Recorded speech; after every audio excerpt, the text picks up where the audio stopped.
چگونه ممکن است بر وفاداری خداوند شهادت دهید در حالی که هنوز در اعتماد کردن به کلام او ناتوانید؟ در این جلسه می‌آموزید که چگونه فروتنی واقعی قدرت خداوند را به شما می‌بخشد و فروتنی کاذب و غرور ما را در معرض دشمن قرار می‌دهد. واو! من فکر میکنم با ایمانی که اینجا هست یه ملت میتونه عوض بشه. آمین. واو!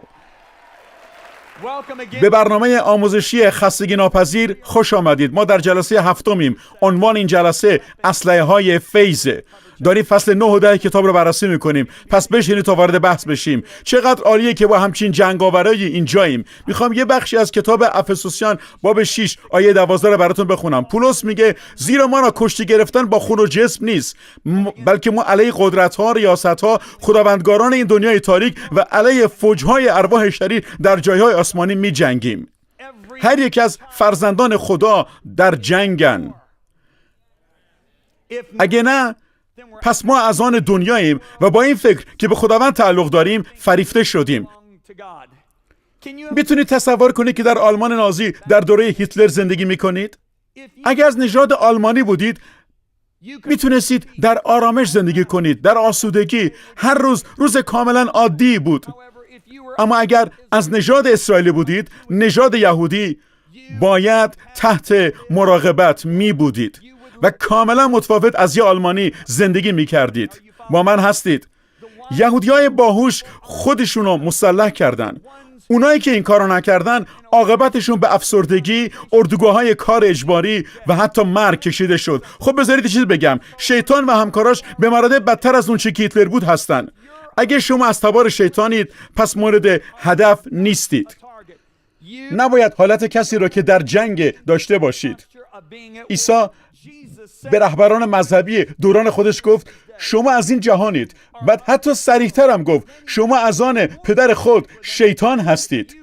اگرچه اونا باور داشتن که خدا را خدمت میکنند، اما در حقیقت شیطان را خدمت میکردن و عیسی اونا را کاملا برملا کرد. پس دنیایی که شما در اون زندگی میکنید، اینو دوباره میگم، بارها هم گفتم، با هرچه از آن خداونده دشمنه. عیسی اینو با گفته‌هاش در یوحنا 15 آیه 9 کاملا روشن کرده. اون میگه اگر به دنیا تعلق داشتید، دنیا شما را چون کسان خود دوست می‌داشت. اما چون به دنیا تعلق ندارید، بلکه شما را از دنیا برگزیدم، دنیا از شما نفرت دارد. جای هیچ بازی با این آیه نیست.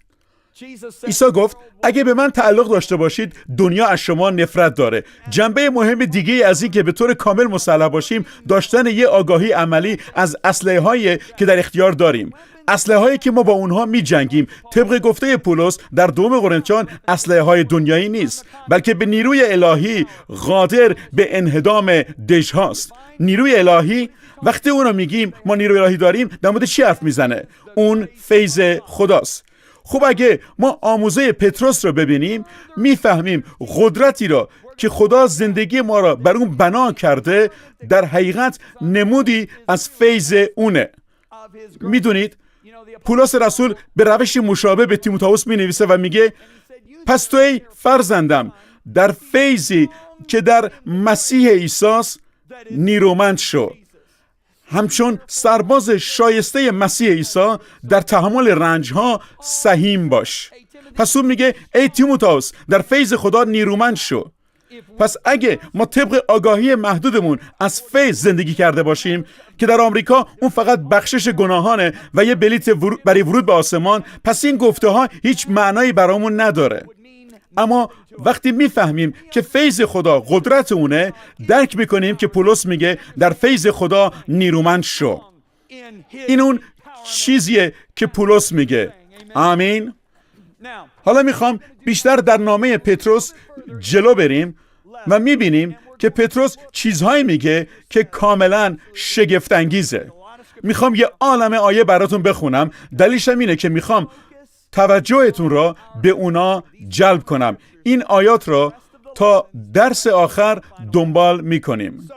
خب پتروس در اول پتروس باب 5 آیه 5 تا 12 میگه ای جوانان، شما نیز تسلیم مشایخ و یکدیگر باشید. همگی در رفتارتون با یکدیگر فروتنی رو به کمر ببندید، زیرا خدا در برابر متکبران می ایستد اما فروتنان را فیض یا قدرت می بخشد. پس خویشتن را زیر دست نیرومند خدا فروتن سازید تا در زمان مناسب سرافرازتان سازد. همه نگرانی های خود را به او بسپارید، زیرا او به فکر شماست.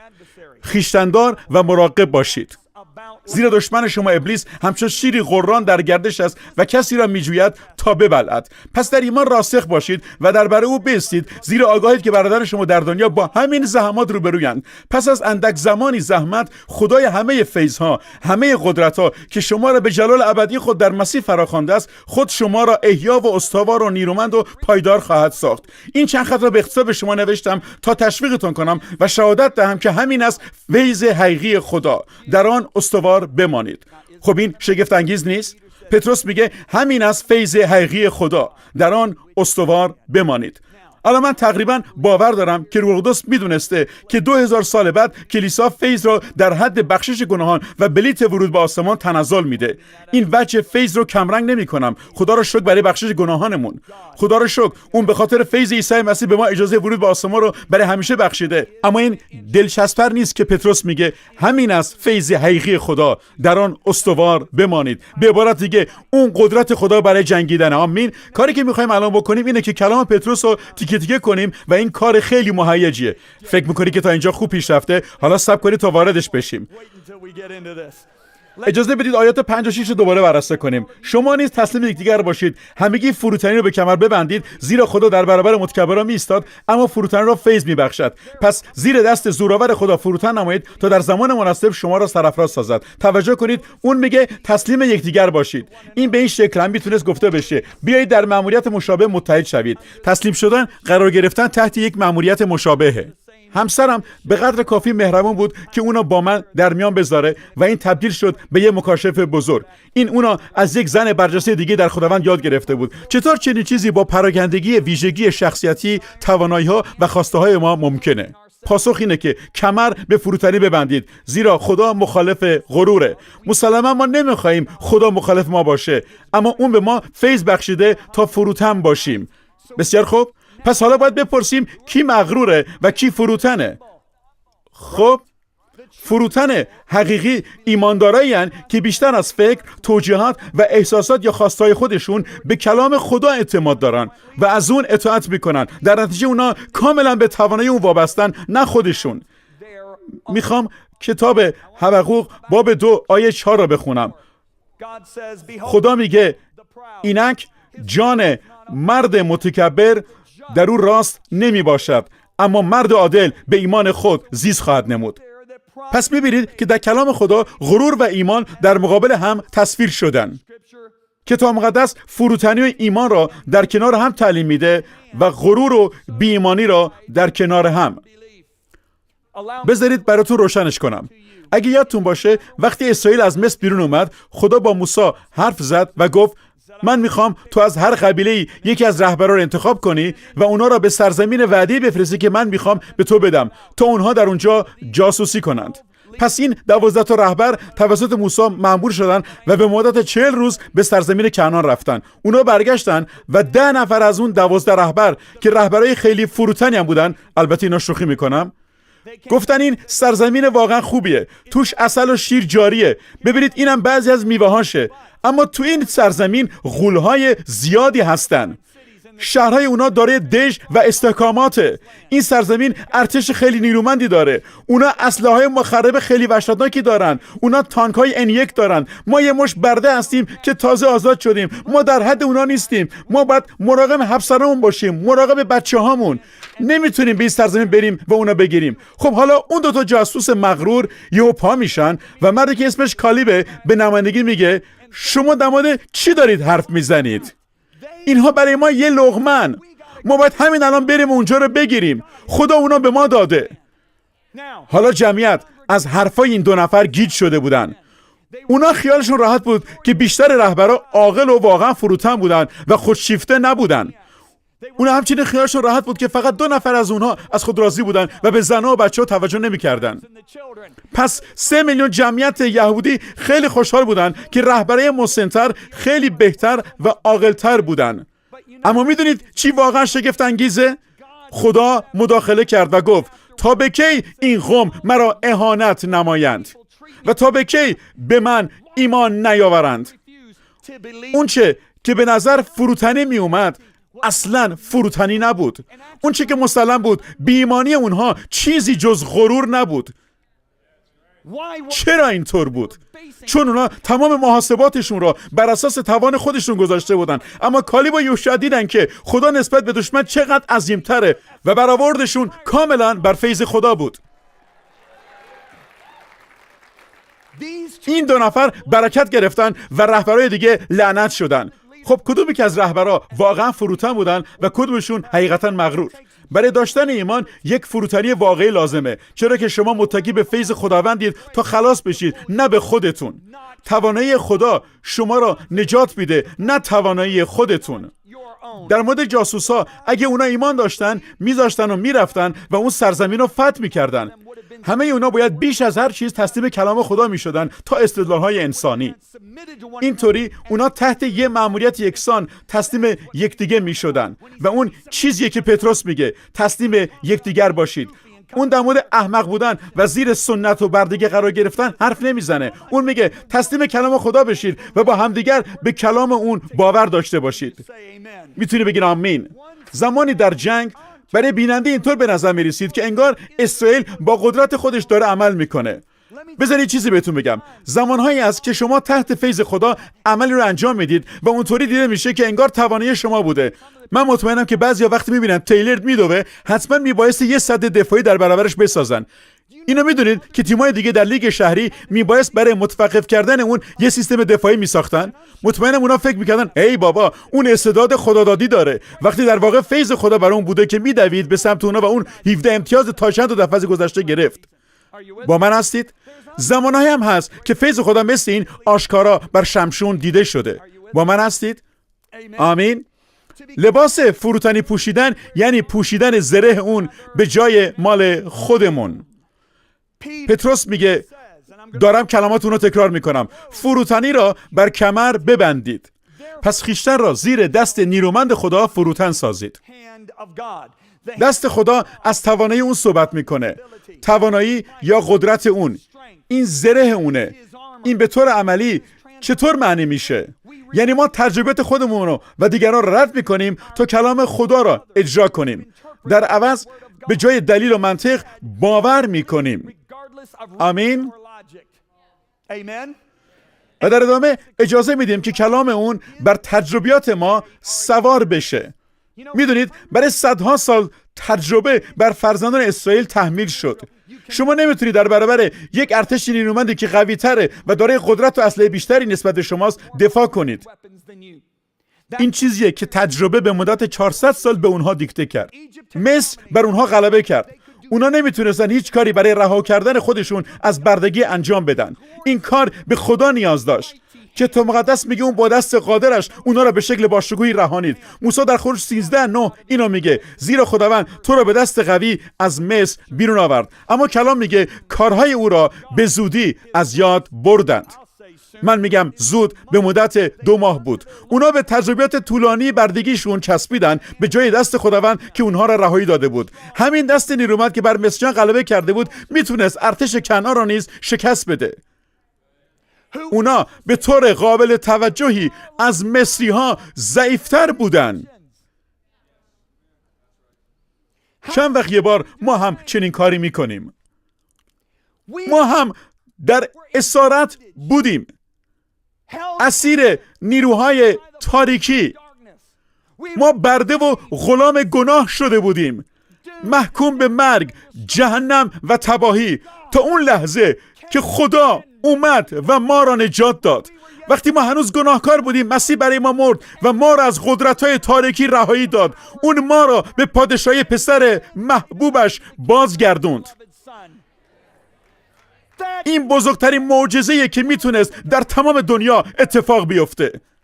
اگه او برای ما چنین کاری کرد، پس چطور میتونیم باور نکنیم که میتونه ما را از بیماری هایی که ممکنه به جسم ما حمله ور بشه رها کنه، یا از کمبودهای مالی و یا حکمتی که بهش نیاز داریم؟ چرا که باور کنید اینا ارتش بسیار ضعیفتری هستن از اونهایی که خدا برشون غلبه کرد و ما را از مصر، یعنی اردوگاه شیطان، رهایی بخشید. آمین.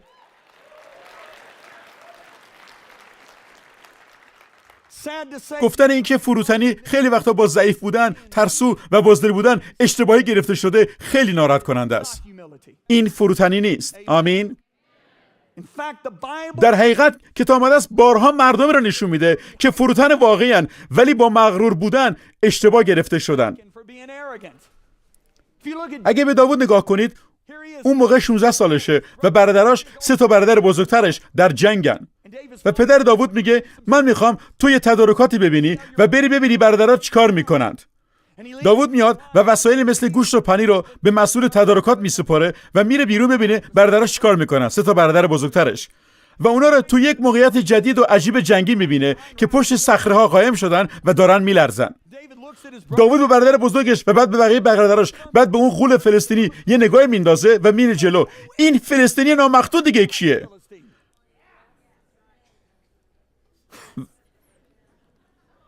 وقتی اون حرفو میزنه، برادر بزرگش از دستش عصبانی میشه و میگه من تکبر و شرارت دل تو را میدانم.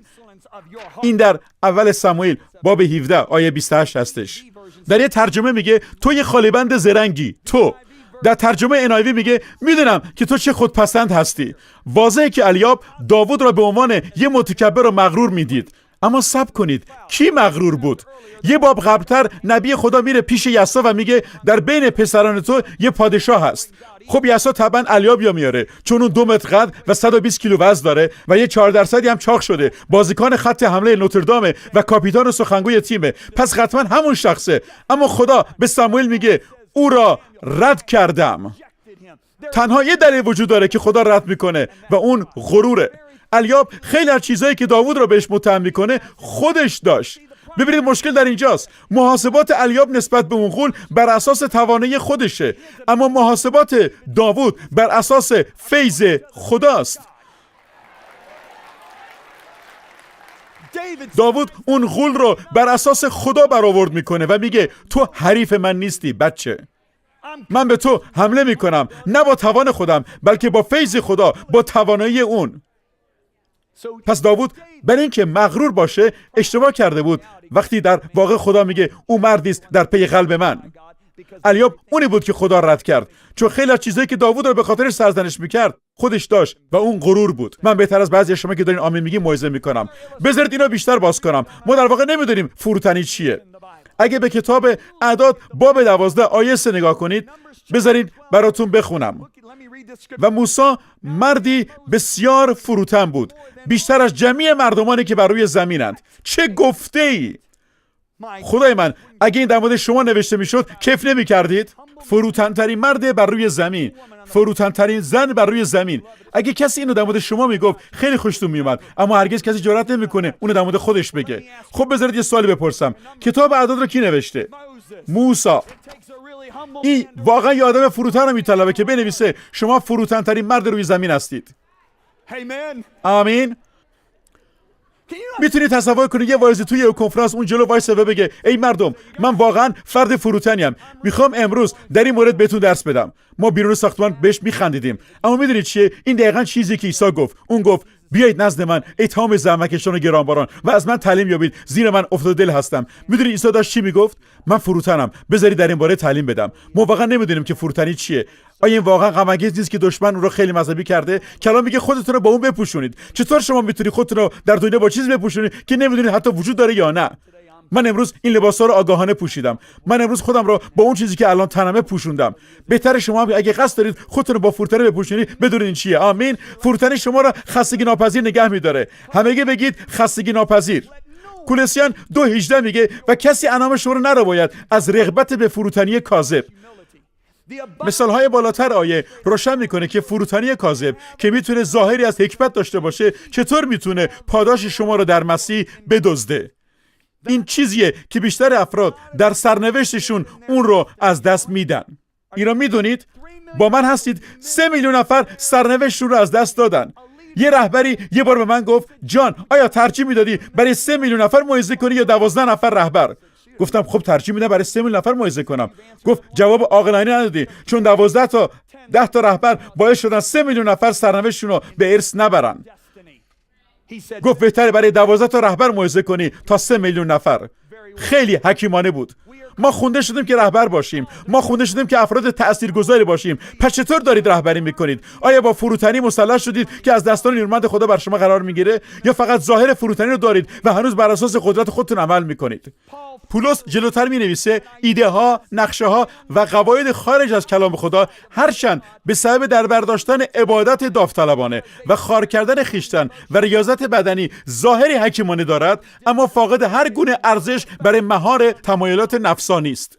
این کولوسیان 2:23 هستش. پیروزی برای همه ما مقدر شده. کتاب مقدس میگه ما پیروزمندتر از پیروزمندانیم. هر یک از افراد نسل کالیب و یوشع به پیروزی منسوب شده بودند.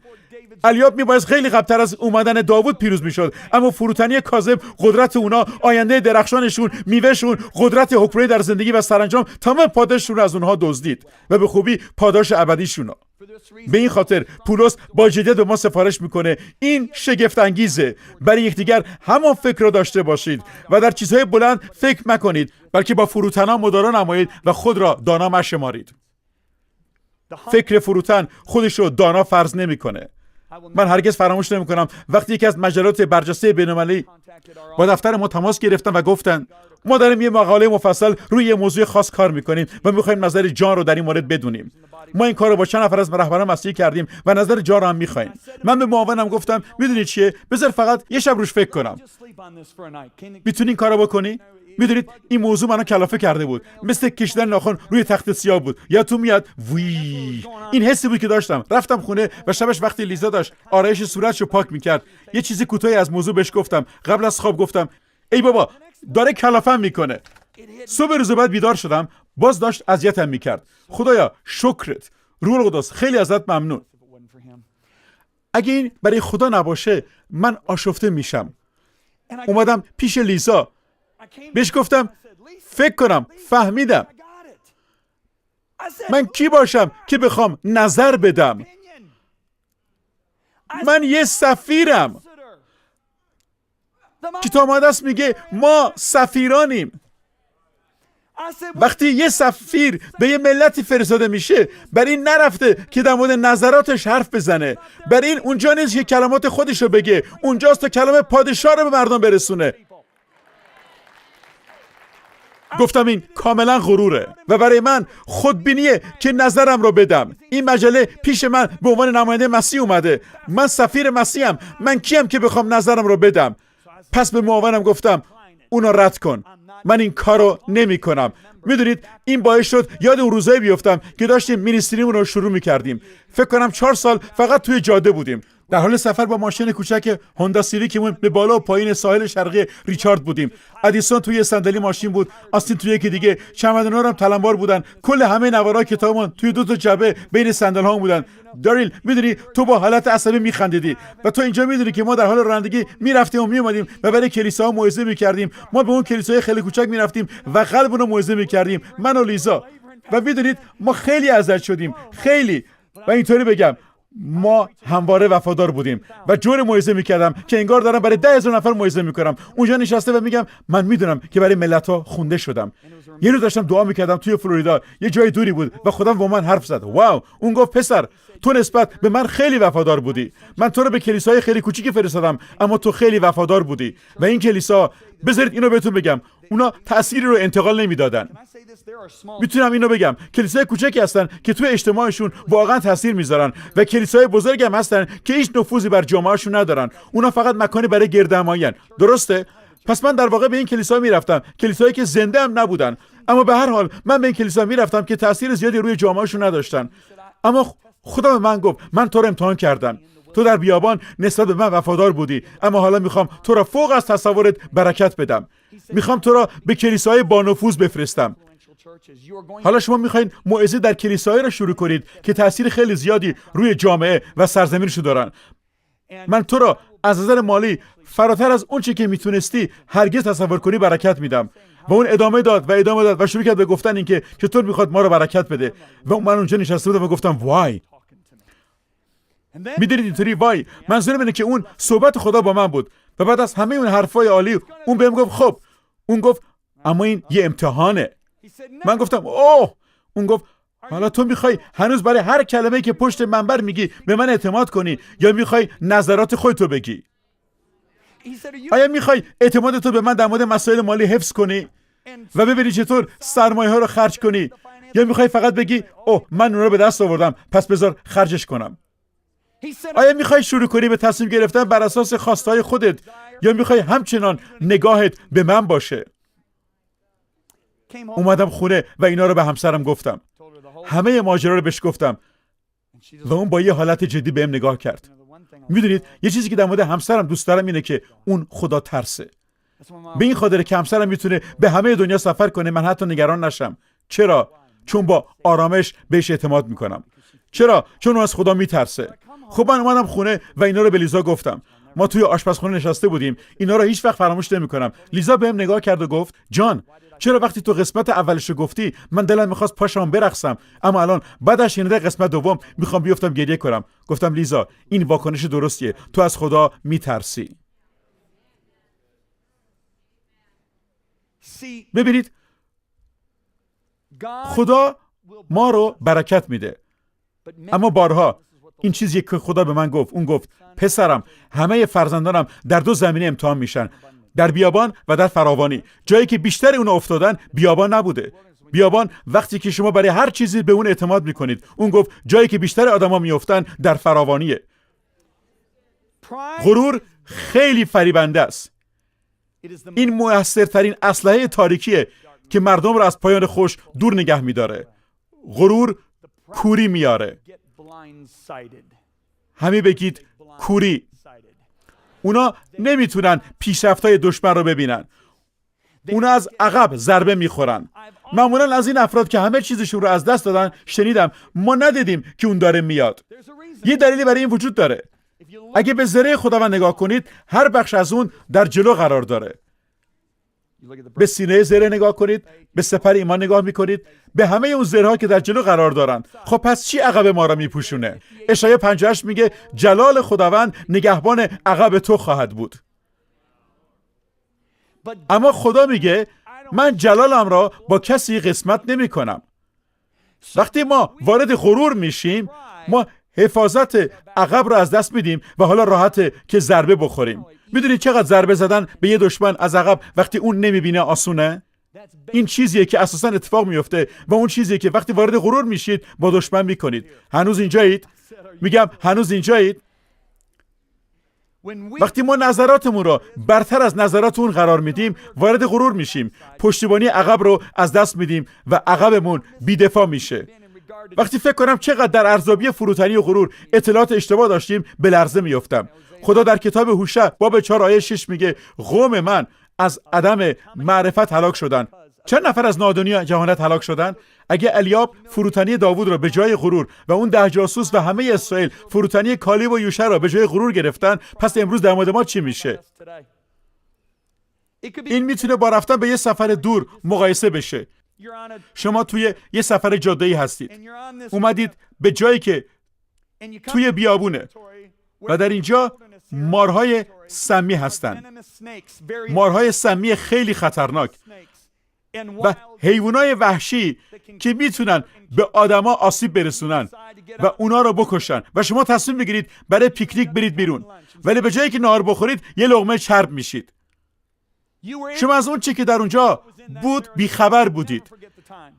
هرگز سفر تفریحی رو که من و لیزا افتخار پیدا کردیم به آفریقا بریم فراموش نمی‌کنم. اون یکی از بهترین وقتایی بود که با همسرم داشتم. ما توی اون سفر پلنگ‌ها و شیرا رو دیدیم و لیزا می‌خواست اون شیر رو نوازش کنه. من نمیتونستم باور کنم. اون شروع کرد دست تکون دادن برای شیری که کنار لندروور ما حرکت می‌کرد و من گفتم حتی بهش فکرم نکن. لیزا می‌خواست شیر رو نوازش کنه و میگفت سلام ماده شیر، من خواهرتم. گفتم این کارو نکن عزیزم، چون اون عاشق ماده شیراست.